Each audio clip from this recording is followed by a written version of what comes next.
Halo buddies, kembali lagi bersama saya Anissa di Oase, obrolan sehat podcast FK Undip.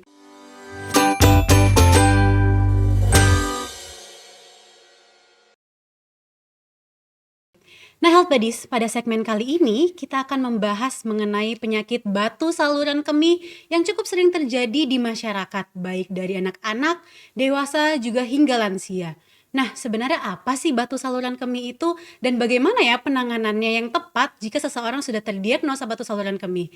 Health Buddies, untuk menjawab semua pertanyaan tersebut, mari saja kita langsung berbicara dengan tamu undangan istimewa kita kali ini. Beliau merupakan dokter spesialis urologi di Rumah Sakit Nasional Diponegoro dan beliau juga merupakan dosen kami tercinta di bagian ilmu bedah Fakultas Kedokteran Universitas Diponegoro. Tanpa berlama-lama lagi, mari kita sambut Dr. Dimas Sindu Wibisono, spesialis urologi, subspesialis andrologi konsultan.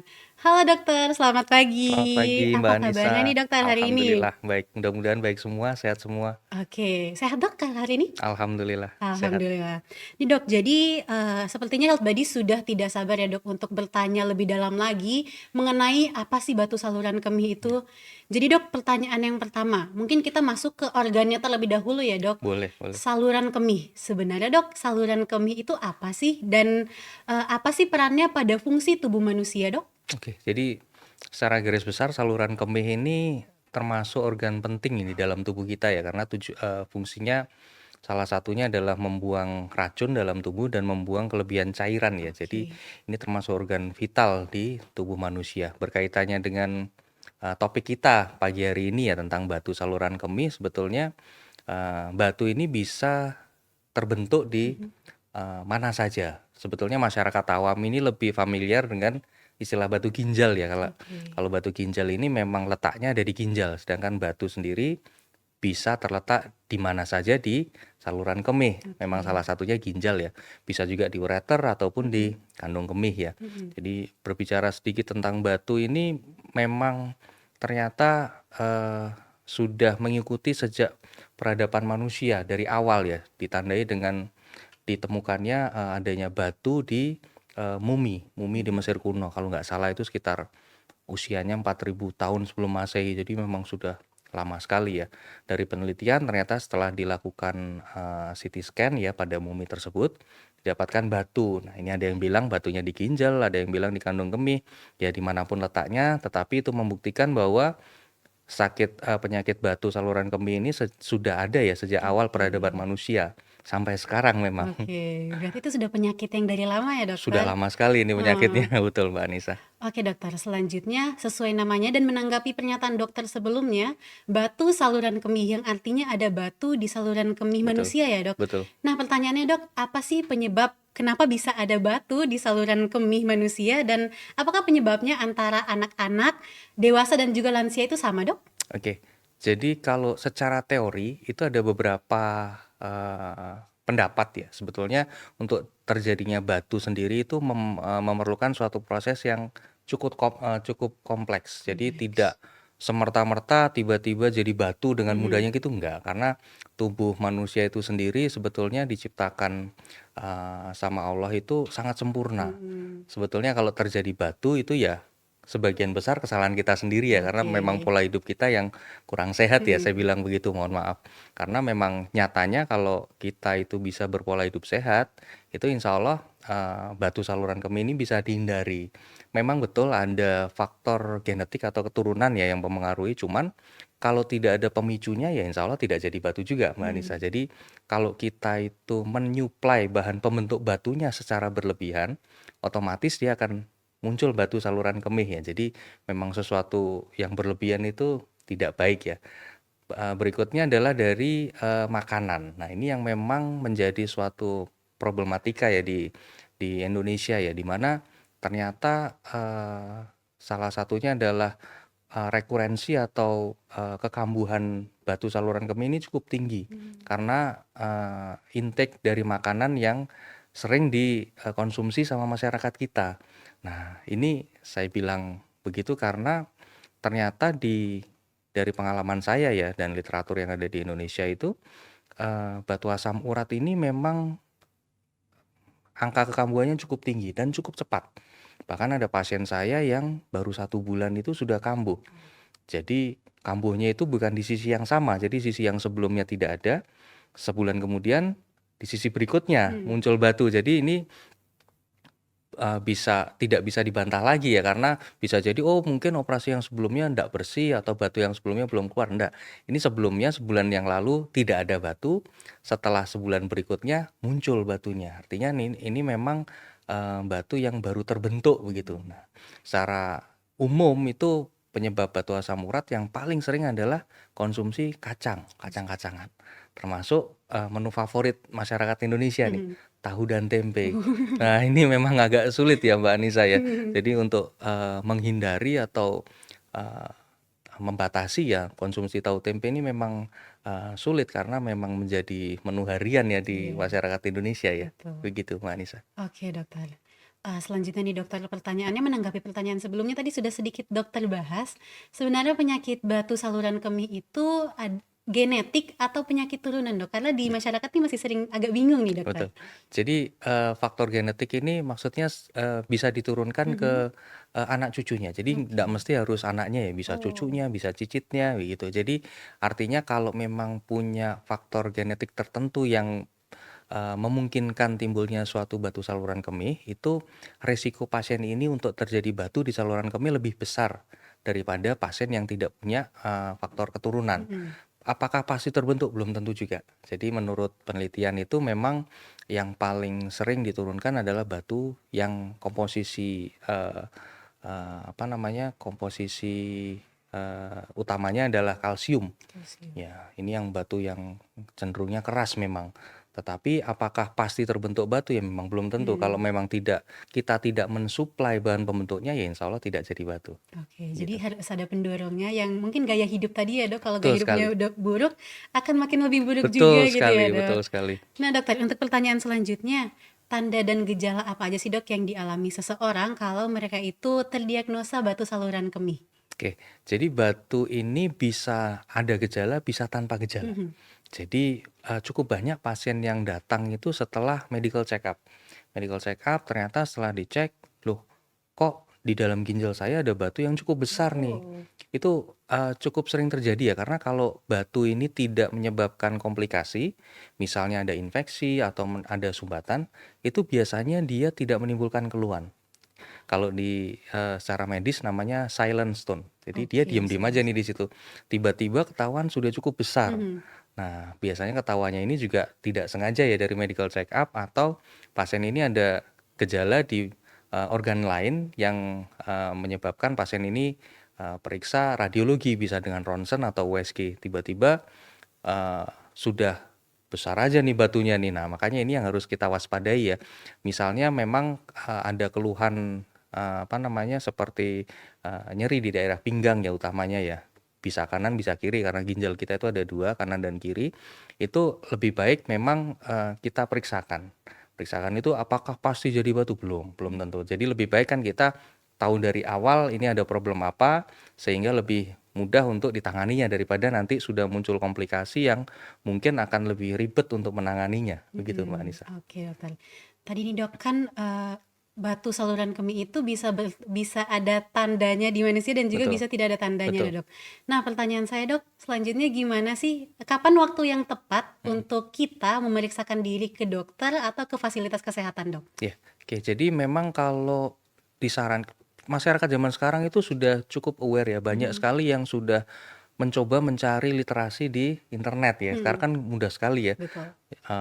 kita cari literasi atau, sumber-sumber di internet itu gejalanya seperti apa tinggal dicocok-cocokkan. Memang lebih baik tidak mendiagnosis sendiri. Oke. Literasi di internet itu cukup menjadi bahan pengetahuan saja. Mhm mhm. Jadi nanti semisal memang harus diperiksakan ke dokter, si pasien ini sudah ada bahan untuk didiskusikan.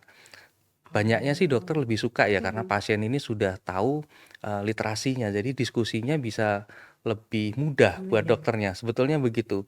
Jadi kalau misalnya dijelaskan itu lebih cepat paham. Mhm. Jadi yang penting di sini bukan hanya untuk mendiagnosis ataupun untuk, menangani kasusnya ya, justru di sini lebih penting untuk tindakan pencegahannya. Jadi jangan sampai nanti kambuh atau jangan sampai yang sementara belum ada batu, nantinya malah timbul. Jadi Mhm. edukasi ini sangat penting justru untuk Oke. pasien, Oke dokter, begitu. berarti yang pertama edukasi, lalu selanjutnya karena sekarang teknologinya mudah ya Dok, jadi kita cari di internet tapi tidak boleh mendiagnosa, kalau ada tanda gejala yang sesuai dengan internet itu baru kita periksakan ke dokter Betul begitu sekali ya Dok? betul sekali. Oke dokter, pertanyaan selanjutnya untuk mengetahui adanya batu saluran kemih di dalam saluran kemih kita ini, Mhm. ada pemeriksaan penunjang apa sih Dok yang dibutuhkan? Ya, oke. Setelah dari, anamnesis ya Mhm. namanya, anamnesis itu kita wawancara dengan pasien, lalu kita lakukan pemeriksaan fisik yang menunjang ke arah batu, kita bisa, melanjutkan ke arah pemeriksaan penunjang, antara lain dengan pemeriksaan radiologi ya.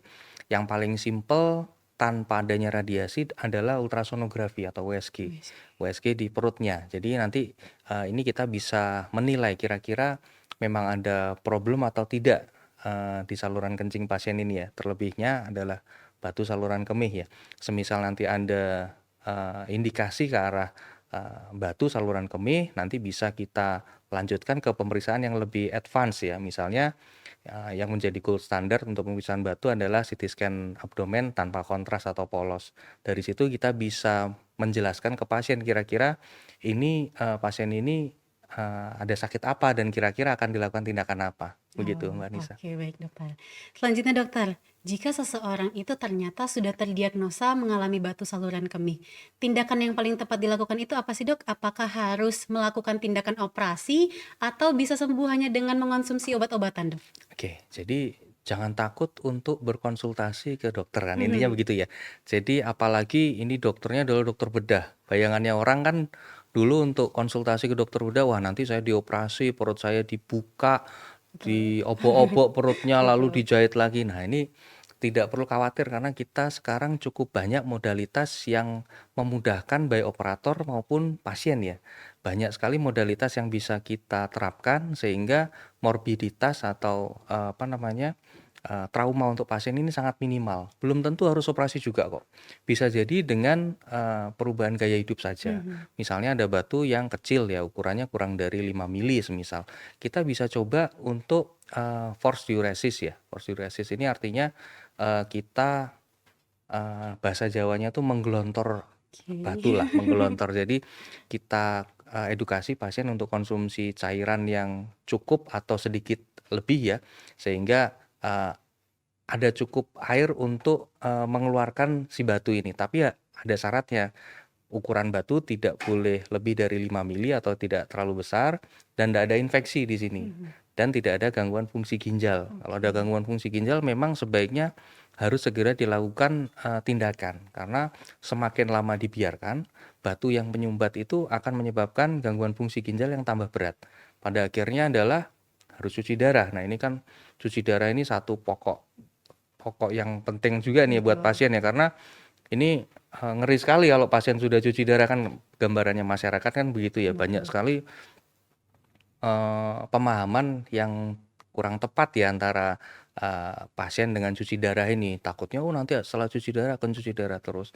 Padahal tidak begitu ya mungkin, tapi kalau cuci darah nanti dibahas oleh sejawat yang lain ya. Kita fokus di batu saja, sehingga kalau memang betul ada batu saluran kemih lebih baik segera konsultasikan saja Oke. karena belum tentu, ada tindakan pembedahan. Mhm. Nanti akan dijelaskan oleh dokter yang bersangkutan setelah pemeriksaannya selesai semua, Oh iya, baik begitu. dokter.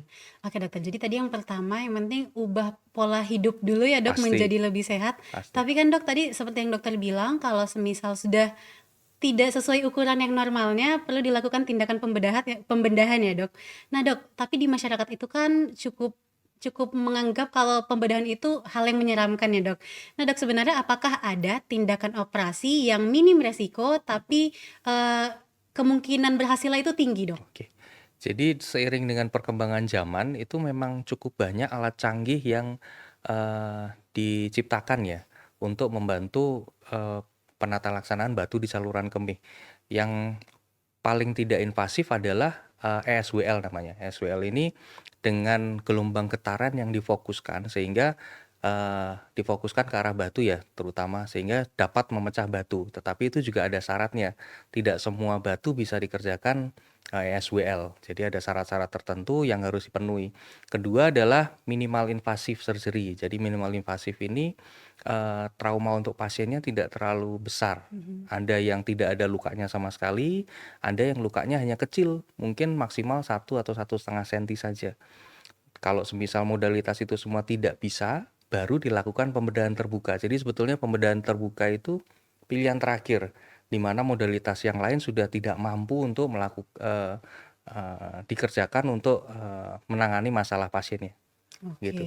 Oke dokter. Jadi yang penting, ubah dulu sebisa mungkin pola hidup kita, kalau semisal ternyata harus dilakukan tindakan operasi tidak perlu takut ya Tidak perlu dokter. takut, Karena dokter betul. pasti sudah sangat terbiasa dengan mengoperasi hal seperti itu ya dok? Jadi cukup banyak nih pasien-pasien yang datang dengan kondisi yang takut ya, Mhm, takut karena datang ke dokter bedah iya. kan, setelah dijelaskan, setelah dilalui prosesnya, setelah selesai mereka bilang, "Oh cuman begitu ternyata. Mhm, Tahu gitu dari bulan kemarin, tahu iya. gitu dari tahun Oke. kemarin," begitu. Jadi mereka juga cukup menyesal bahwa ketakutan yang berlebihan ini malah menyebabkan mereka menderita berkepanjangan Mhm, karena nyerinya itu memang bisa hilang timbul.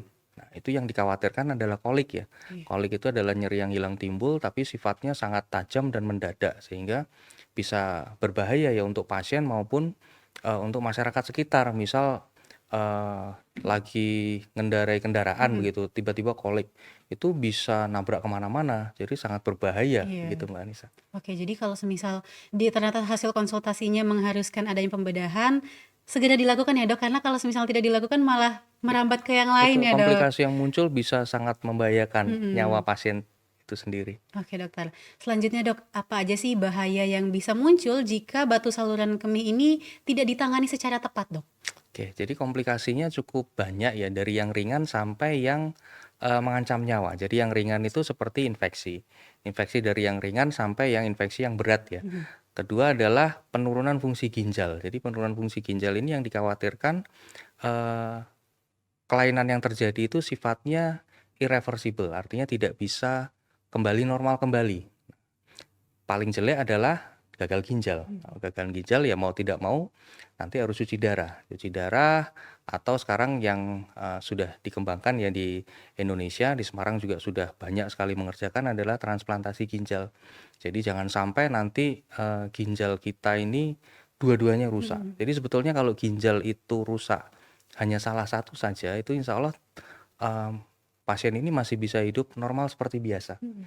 Jadi jangan khawatir nih. Iya. Nah, jadi memang manusia ini dikasih ginjal itu ada 2 ya. Ya alhamdulillah, tetapi cukup banyak juga yang dua-duanya juga rusak nih Mbak Anissa. Jadi mau ndak mau juga harus ada organ pengganti yang fungsinya menggantikan fungsi ginjalnya. Mhm. Ya mengeluarkan racun, lalu mengeluarkan cairan yang berlebihan sehingga bisa dikompensasi nih. Salah satunya itu yang jadi momok di masyarakat ya cuci darah. Sebetulnya cuci Mhm. darah ini membantu fungsi ginjal yang sudah tidak baik untuk mengeluarkan kelebihan cairan dan kelebihan racun.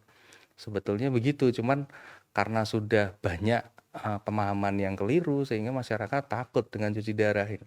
Begitu Mbak Oke, Anissa. jadi dari sesimpel batu saluran kemih kalau tidak ditangani secara tepat bisa sampai mengarah ke gagal ginjal ya dok? Betul sekali. Dan itu pasti jauh lebih berbahaya bahkan bisa sampai cuci darah ya dok? Betul sekali, betul Oke sekali. dok, selanjutnya apakah ada pencegahan dok yang bisa dilakukan untuk menghindari adanya batu saluran kemih ini dok? Oke, jadi memang yang harus dikerjakan adalah merubah pola hidup ya. Jadi kita harus berpola hidup yang sehat, antara lain ya olahraga yang cukup, tidak perlu olahraga berat-berat tuh enggak usah.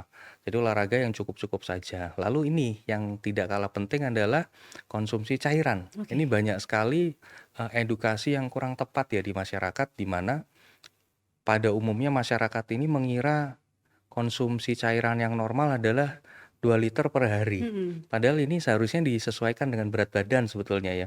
Kalau berat badannya hanya 40 kilogram, dia konsumsi cairannya 2 liter sehari, otomatis dia akan kencing terus. Mhm. Pasien ini akan mengeluh, "Dok, ini kok saya kencingnya berlebihan. Saya setengah jam atau sejam sekali sudah kencing." Setelah digali lebih lanjut, ternyata, "Oh, saya habis mendengar penjelasan atau membaca penjelasan di suatu rubrik majalah yang mengatakan minum minimal 2 liter, saya jadi minumnya 3 liter, Dok. Padahal berat badannya hanya 40. Mhm. Artinya terlalu banyak kelebihan cairan yang terjadi ya, akhirnya ya harus dibuang memang. Jadi memang yang betul, konsumsi cairan ini harus disesuaikan dengan berat badannya. Kedua Oke. adalah konsumsi bahan-bahan yang bisa, membentuk batu ginjal. Jadi bukan berarti tidak boleh sama sekali, masih boleh, cuman dalam batasan tertentu. Misalnya, konsumsi daging merah, konsumsi sayur-sayuran hijau, konsumsi kacang, itu selama belum pernah terjadi batu saluran kemih, asalkan sesuai dengan kebutuhan hariannya, insya Allah nggak ada masalah, Oke. gitu. Oke. Dan yang apa namanya, pekerjaan ini juga penting juga nih Mbak Anissa, banyak juga, pekerjaan yang berisiko ya terjadi batu itu antara lain yang banyak duduknya. Mhm. Banyak duduk. Salah satunya yang beresiko ya dokter sendiri. Iya. Betul, jadi dokter ini yang pasiennya banyak Iya. ya, mungkin, di atas 100 ya Mhm. sehari itu banyak duduk, malas minum, malas ke kamar, mandi, itu resikonya tinggi terjadi batu. Jadi cukup banyak, pasien yang datang ke dokter urologi itu sejawat sendiri sebetulnya. Wah. Sehingga ya edukasinya tuh memang, agak sulit ya karena ya mau gimana lagi. Mungkin pekerjaannya yang mengharuskan, imobilisasi dalam waktu yang cukup lama begitu Mbak Anissa. Oke, dokter. Mengenai cairan tadi, Dok, kan kalau semisal kita konsumsi cairan terlalu sedikit itu berbahaya, terlalu Betul, banyak juga berbahaya kan, Dok? betul. Itu sebenarnya bahayanya apa, Dok, kalau kita terlalu sedikit atau terlalu banyak konsumsi cairan dalam Oke, satu hari? kalau terlalu banyak itu otomatis, aktivitas kita akan terganggu ya karena memang nantinya akan menyebabkan kita sering kencing. Apalagi kalau malam hari. Mhm. Karena merasa, "Oh saya tadi siang belum cukup minum nih 2 liter nih." Malam, diglontor ya air yang cukup banyak, akibatnya justru malah waktu istirahatnya yang terganggu. Oke. Itu malah tidak baik ya, karena banyak juga hormon-hormon yang dilepaskan pada saat manusia itu tidur di malam hari. Itu akan, menyebabkan gangguan metabolisme. Terus kalau terlalu sedikit bagaimana? Ini cukup bahaya ya untuk ginjalnya itu Mhm. sendiri. Jadi konsumsi yang cukup sedikit itu menyebabkan dehidrasi. Nanti pada akhirnya yang paling, bahaya adalah yang paling jelek efek sampingnya bisa menyebabkan gagal ginjal dalam, waktu yang cukup lama begitu, Mbak Anissa. Oke, dokter. Selanjutnya, dokter, apakah ada diet atau gaya hidup yang efektif untuk mencegah mencegah adanya batu saluran kemih ini, dokter? Oke, sekarang lagi musim ya diet Mhm. macam-macam itu Betul, ya, cuman, dokter. memang harus bedah satu persatu ya dietnya ini diet apa ya, karena memang, sebetulnya tubuh manusia ini sudah sangat sempurna. Sehingga kalau misalnya kita konsumsi segala sesuatu yang sesuai dengan kadarnya itu insya Allah aman-aman saja. Oke. Yang penting jangan terlalu berlebihan Mhm. dan jangan kurang juga. Hmm. Kita harus tahu nih normalnya seberapa, ya sudah kita konsumsi itu saja. Insya Allah akan sehat begitu Mbak Iya. Nisa. Kalau makanan seperti kan saat ini sangat dijauhi itu gorengan dan lain sebagainya ya, Dok. Oke, Itu apakah mengaruh juga ke batu saluran kemih, Dok? jadi kalau gorengan itu secara langsung tidak berpengaruh ya Mhm. karena batu saluran kemih itu tidak ada batu kolesterol sebetulnya. Iya. Jadi secara tidak langsung itu tetap bisa mempengaruhi karena nantinya akan mengganggu metabolisme tubuh ya. Metabolisme tubuh kalau terjadi gangguan itu menjadi salah satu faktor pencetus batu di saluran Mhm. kemih. Jadi tidak secara langsung kolesterolnya nih yang Oke. jadi ini. Tapi kalau terjadi gangguan metabolisme tubuh itu memudahkan terjadinya batu di saluran kemih. Oke, berarti dari, kita konsumsi yang tidak sehat walaupun tidak langsung ke ginjal, tapi kalau metabolismenya kita Terganggu, kurang, betul. maka bisa menyebabkan batu saluran kemih juga ya, Betul, Dok? betul, dan bukan hanya batu ya, Mhm. otomatis kalau gangguan metabolisme itu bisa ke seluruh tubuh juga nih Mhm. gangguannya. Salah satunya Oh, memang bisa menyebabkan batu secara tidak oke. langsung. Oke, dokter, selanjutnya ini juga cukup ditanyakan di masyarakat. Kalau untuk batu saluran kemih itu kan gendernya ini mempengaruhi nggak sih, Dok? Laki-laki mungkin lebih Ya, banyak daripada wanita gitu, Dok? ya, betul. Jadi ada asumsi nih bahwa Hmm. yang sakit batu saluran kemih ini hanya laki-laki nih. Hmm. Jadi, banyak yang nanyakan, "Dok, ini perempuan ini bisa nggak sih?" Oh, bisa sekali. Oke. Jadi zaman emansipasi Mhm. wanita ini memang emansipasinya di mana-mana, termasuk penyakit nih Mbak Mhm. Anissa. Jadi ternyata dengan pola hidup yang tidak sehat ini, angka kejadian batu saluran kemih di perempuan, di wanita juga meningkat. Padahal dulunya memang angka kejadiannya lebih banyak laki-laki ya. Ini Iya. bisa diasumsikan secara tanda petik ya, laki-laki ini hidupnya lebih ngawur lah Mhm. daripada perempuan ya. Tapi sekarang ternyata perempuan beremansipasi nih, Mmm. nggak mau kalah juga nih. Jadi angka kejadian batunya juga cukup tinggi itu seiring dengan pola hidup yang tidak sehat ya di wanita ya. Apalagi, apa namanya, sekarang ini banyak sekali, makanan-makanan yang tidak sehat ya, yang bisa menjadi bahan pembentuk batu di saluran kemih. Jadi jawabannya adalah ini wanita sekarang sedang berusaha, eee, menyalip laki-laki Oke. dalam dalam hal batu saluran kemih gitu. Oke dokter, dan juga karena saluran kemih itu kan pasti dimiliki oleh wanita dan Betul juga betul laki-laki ya Dok, jadi betul. wanita juga tetap ada kemungkinan untuk Betul terkena sekali. ya Dok? Dan sekarang jumlah wanita juga jauh lebih banyak ya dari Mhm. laki-laki ya. Jadi memang angka kejadiannya memang cukup banyak dan, angka rekurensi atau kekambuhannya juga cukup tinggi nih. Karena apa namanya, yang masak di dapur kan wanita juga nih. Jadi, sebetulnya sudah dikasih edukasi yang tidak boleh atau yang dihindari makanan apa saja, tapi ternyata ya masaknya masih itu-itu saja. Bahkan Mmm. kadang juga di depan saya pasien itu bisa ya dalam tanda kutip ya cekcok kecil nih antara suami sama istrinya Mhm. karena suaminya bilang, "Ya ibu masaknya itu-itu terus makanya Mmm. saya jadi batu lagi ini," begitu. Oke dokter, terus juga ini sering terjadi di masyarakat Dok, kayak kita tuh sering nahan-nahan pengen buang air kecil Iya, gitu Dok. betul. Nah pertanyaannya Dok, apakah itu juga bisa meningkatkan terjadinya batu saluran kemih Dok? Betul, jadi sering menahan, kencing itu bisa menjadi salah satu faktor risiko ya, Mhm. terjadinya batu saluran kemih. Karena, dengan kencing yang ditahan itu otomatis akan menyebabkan mudahnya terjadi sedimentasi atau, pengkristalan ya di Mhm. saluran kencing ya. Jadi lebih baik memang yang dianjurkan 3 atau 4 jam sekali itu untuk buang air kecil. Oke. Jadi 3 atau 4 jam itu tidak termasuk beser karena memang normalnya seperti itu. Mhm. Jadi memang lebih baik disempatkan lah, artinya kalau memang ternyata pekerjaannya banyak duduk segala macam itu memang 3 atau 4 jam sekali ke kamar kecil, selain untuk buang air kecil juga untuk, merelaksasi otot-ototnya begitu, Oke Mbak oke. Anissa.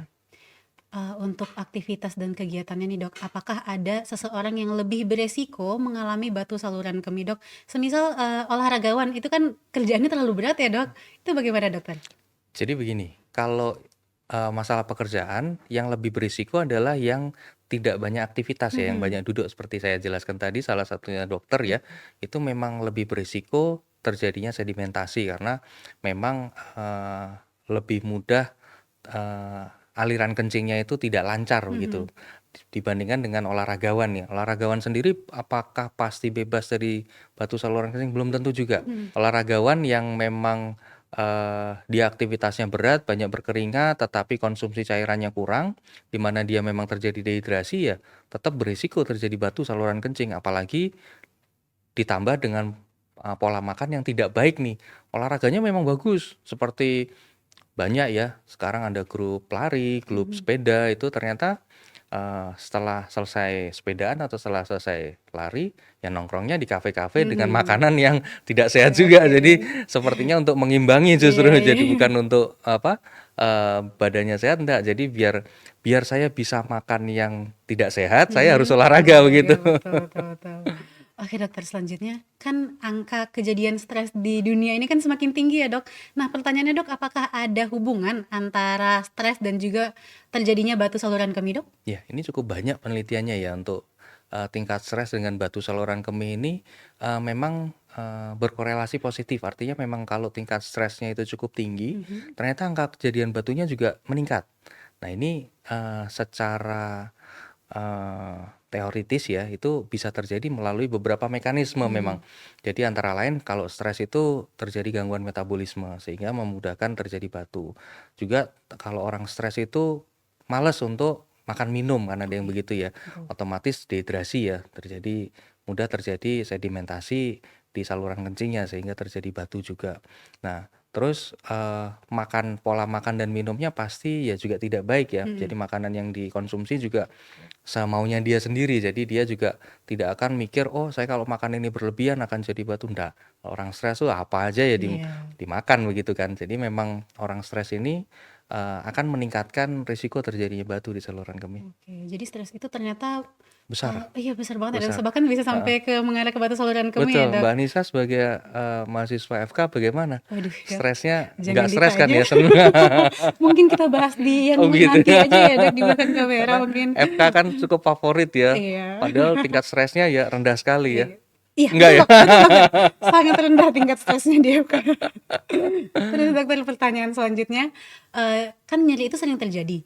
Tapi apa sih, Dok, yang membedakan nyeri yang mengarah ke batu saluran kemih dan mengarah ke mungkin penyakit-penyakit yang lain, Oke, dokter? jadi ada salah satu, nyeri yang sifatnya khas ya, namanya kolik ya. Mhm. Itu bisa jadi problemnya ada di saluran kemih. Jadi memang belum tentu dia problem di saluran kemih, tapi memang kemungkinan besar bisa di situ. Jadi nyeri kolik ini adalah nyeri hebat mendadak akibat dari sumbatan Mhm. di organ yang berungga. Jadi salah satunya adalah di ureter. Ini yang banyak derita sama pasien-pasien dengan batu saluran kemih adalah kolik ini. Baik. Jadi istilahnya orang Jawa itu nyeri sampai gulung koming ya. Gulung koming itu artinya sampai gulung-gulung begitu, saking sakitnya.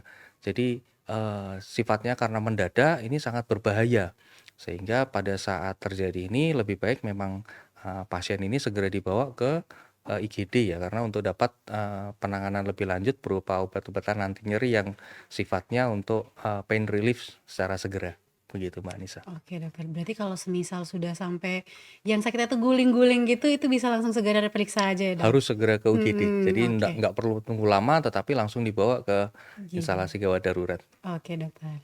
Nah, dokter, ternyata tidak terasa kita sudah sampai di penghujung pertanyaan kali ini. Dari dokter, apakah ada closing statement, Dok, yang Oke ingin disampaikan ke health buddies yang lagi oke. nonton nih? Jadi memang penyakit batu saluran kemih ini sudah lama ya. Jadi Mhm. saya cukup apresiasi karena masyarakat Indonesia ya, khususnya warga Semarang ini sudah cukup banyak yang aware terhadap kesehatan ya, apalagi kesehatan di saluran kemih ya. Jadi banyak yang sudah datang dengan berbagai macam literatur yang nanti didiskusikan dengan dokter. Jadi yang perlu diperhatikan adalah berpola hidup yang sehat, konsumsi cairan sesuai yang dibutuhkan, dan konsumsi makanan dan minuman yang dianjurkan untuk kesehatan badannya sendiri. Begitu Mbak Anissa. Oke, dokter. Berarti intinya kembali lagi ke pola hidup yang sehat Betul ya, sekali. Dok? Karena pola hidup sehat itu bukan hanya mengarah ke batu saluran kemih, tapi juga bisa menghindari dari penyakit-penyakit Betul lainnya, sekali. Dok. Itu yang lebih penting sebetulnya. Oke. Alright, health buddies. Sekian untuk podcast kita kali ini bersama Dokter Dimas mengenai batu saluran kemih. Semoga dari penjelasan yang sangat insightful dari Dokter Dimas ini bisa menambah wawasan kita, menambah wawasan saya dan juga health buddies yang sedang menyimak kali ini agar bisa lebih aware lagi terhadap batu saluran kemih. Alright, health buddies, jangan lewatkan program-program kami selanjutnya di podcast FK Undip, karena segmen selanjutnya tentu saja tidak kalah menarik dan juga tidak kalah informatif dibanding segmen podcast yang kali ini. Jangan lupa untuk stay tune terus juga di sosial media kita, di Instagram kami fkundip.official dan juga di YouTube kami FK Official. Kalau begitu, saya Anissa Nurfaiza Suwardi selaku host podcast pada segmen Oase kali ini juga mewakili Dr. Dimas. Pamit undur diri, terima kasih semuanya. Don't forget to stay healthy and see you on the next episode. Bye-bye!